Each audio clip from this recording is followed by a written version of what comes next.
காவிரி விவகாரம் தொடர்பாக ஏப்ரல் 7ஆம் தேதி தஞ்சையில் போராட்டம் நடத்தப் போவதாக வைகோ தெரிவித்துள்ளார். காவிரியின் குறுக்கே கர்நாடக அரசு அணை கட்டுவதற்கு எதிராக வரும் 7ஆம் தேதி தஞ்சாவூரில் மனித சங்கிலி போராட்டத்தில் ஈடுபட உள்ளதாக வைகோ தெரிவித்தார். நெல்லையில் நடந்த மதிமுக நிர்வாகிகள் கூட்டத்தில் பொதுச் செயலாளர் வைகோ பங்கேற்றார். முன்னதாக செய்தியாளர்களை சந்தித்த வைகோ இத்தகவலை தெரிவித்தார். தமிழகத்திற்கு மிகவும் பாதிப்பை ஏற்படுத்தக்கூடிய மிக முக்கியமான பிரச்சனை காவிரி பிரச்சனை.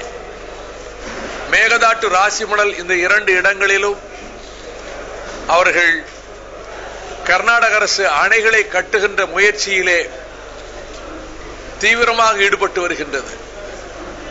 இது வெள்ள காலத்தில் நமக்கு வருகிற தண்ணீரும் கூட இல்லாமல் போகுமானால் 15 மாவட்டங்களுக்கு குடிதண்ணீர் அறவே இல்லாமல் போகும். ராமநாதபுரம் தொடங்கி சென்னை மாநகர் வரையிலே குடிதண்ணீருக்கு வழி இல்லாமல் போகும். தான் காவிரி பாதுகாப்பு இயக்கத்தை அமைத்த நாங்கள் கட்சி அடையாளமின்றி, கட்சி கொடியின்றி ஊர் ஊராக சென்று மக்களை திரட்டி 3 கட்ட போராட்டங்களை நாங்கள் நடத்தினோம்.